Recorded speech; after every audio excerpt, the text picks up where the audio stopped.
Hey class, Miss Nicole here. Today we are going to be talking about multimodal texts. But what is a multimodal text? Multimodal text combines two or more of these. Multimodal text can be print, physical, or digital. These are just some variations of multimodal texts. Where do I go to make one of these?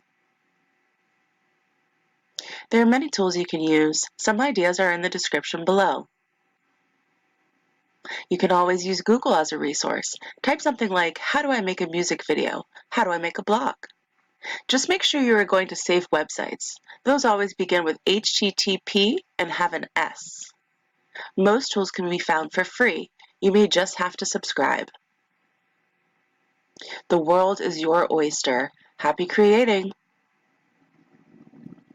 Don't forget to message me if you need help or idea sourcing. Let's collaborate.